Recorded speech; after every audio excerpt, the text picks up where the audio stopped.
मंजिलें मिल ही जाएगी भटक कर ही सही, मंजिलें मिल ही जाएगी भटक कर ही सही, गुमराह तो वो है जो घर से निकले ही नहीं। जोहार, आदाब, नमस्कार, मैं जुबैर अहमद। टारगेट बड़ा है, बहुत बड़ा टारगेट है और टारगेट अचीव करना है। और टारगेट अचीव करने के लिए, लक्ष्य को पाने के लिए बहुत ताबड़तोड़ मेहनत भी करते हैं, लेकिन ये मेहनत बहुत ज़्यादा दिनों तक टिक नहीं पाता है। और बहुत दिनों तक नहीं टिक पाने की वजह से आप अपना लक्ष्य बदल लेते हैं। आप सोचने लगते हैं कि शायद ये ना हो सका तो हम दूसरा काम कर लेंगे और दूसरा ऑप्शन रखते हैं। और जब जैसे ही दूसरा ऑप्शन के पास जाते हैं तो शायद वो भी आपको, शायद निराशा वहां भी हाथ लगती है। और अंत में यही आदमी समझने लगता है कि शायद मेरी किस्मत सबसे ज्यादा खराब है और मैं ही धरती का बोझ हूं, मैं ही परेशान इंसान हूं।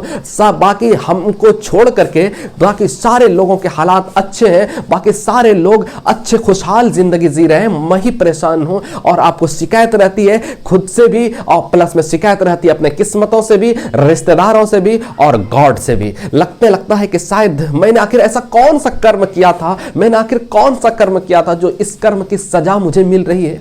दोस्त, मैं आपको बताऊं, बात दरअसल ये नहीं है कर्म की सजा नहीं मिल रही, बल्कि ये बात ये है कि आप टाइम जिस समय बर्बाद कर रहे होते हैं तो आपको उस वक्त का, उस टाइम का जरा सा भी आपको परवाह नहीं रहता कि मेरा टाइम कहां ज्यादा बर्बाद हो रहा है। और जैसे ही आप पढ़ करके कंप्लीट करते हैं उसके बाद फिर टाइम बर्बाद होते ही जाता है। आप सोचते हैं कि आप सोचिए जरा, 24 घंटे के समय में आप कितना समय आपका यूज कर पाते हैं। और आपका जो समय है वो समय जो है ना, कितना सा यूज करने के बाद आपको उस समय क्या फायदा आपको पहुंचा रहा है। अगर आपको लक्ष्य बड़ा है तो आपको समय का टारगेट, समय के साथ साथ आपको एक अच्छा रूटीन बनाना होगा। जैसे 24 घंटे का समय जो आपको मिलता है उसमें 24 घंटे में सोने का टाइम निकाल करके आप जिस समय काम कर रहे होते हैं उस टाइम में कितना फायदा उस लक्ष्य तक पहुंचने के लिए आपको फायदा पहुंचा रही है टाइम।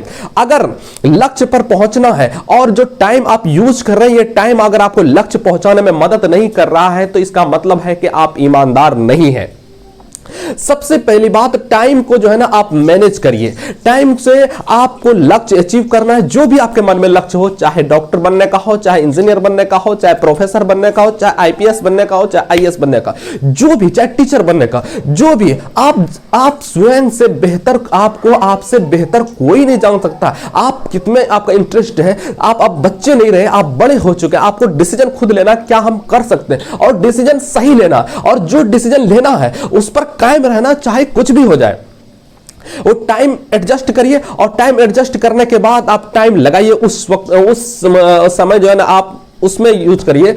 और आपको मंजिल जो पहुंचना है उस पहुंचने में आपको जो भी पढ़ाई करना पड़े आप वो करिए। या तो आप टीचर अगर बनना है तो आप सबसे पहले आप टीचर का ही आप अरेंज करिए कि टीचर ही हमको बनना है। उसके बाद फिर चाहे मेरा दोस्त सबका पहले हो जाए या बाद में, उससे आपको टेंशन में बिल्कुल भी नहीं आना। और विद्यार्थी जो फेल करता है ये डिप्रेशन का शिकार होकर के और सोचने लगता है कि शायद मैं धरती का सबसे बड़ा इंसान, बड़ा बोझ हूं, मेरा किस्मत ही खराब है। बात दरअसल ये नहीं, किस्मत खराब कुछ नहीं होता। टाइम को अच्छे तरह से मैनेज नहीं कर पाते, इस वजह से ऐसा होता है। आपको मैं एक छोटी सी कहानी के माध्यम से आपको मैं बताता हूं। एक बार एक कुम्हार था और एक कुम्हार के पास बहुत अच्छे आइडिया थे और वो बहुत अच्छे मिट्टी के बर्तन बनाते थे। जब मिट्टी के बर्तन बनाते थे ना तो उन्होंने 4 घड़े बनाए और 4 घड़े बहुत दिन तक बिका ही नहीं उनका घड़ा।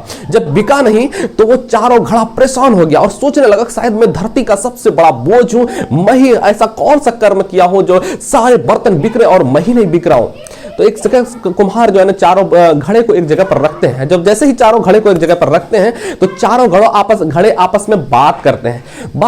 पहला घड़ा कहता है कि यार मेरी किस्मत ही बहुत खराब है, मैं तो मूर्ति बनना चाहता था और सोचता था कि बड़े घर में लगूंगा और बड़े घर की शोभा बढ़ाऊंगा, लोग आएंगे मेरे दर्शन करने के लिए, मैं बहुत प्रसन्न हो जाऊंगा। तो हमारी किस्मत बहुत खराब है कि मैं घड़ा बन करके ही रह गया। ज्यादा कुछ कर ना सका।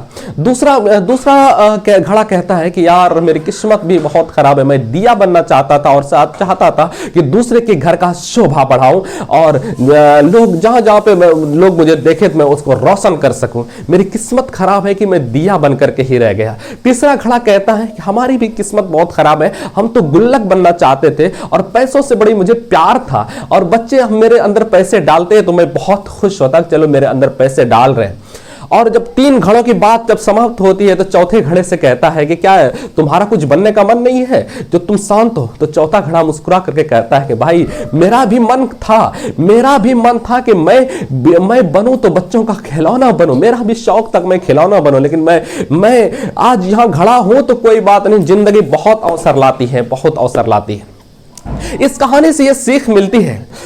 उसके बाद ये चारों घड़े कंप्लीट होने के बाद आती है गर्मी के मौसम, और गर्मी के मौसम आने के बाद फिर क्या होता है ना कि घड़ी ऊंचे ऊंचे दामों में बिक जाती है। तो इस कहानी से ये सीख मिलती है कि जब भी आपको मौका मिले तो आप ये मत सोचिए कि मेरा इस बार नहीं हुआ तो पता नहीं क्या होगा, मेरी किस्मत खराब है, मेरी ये है, मेरी वो है।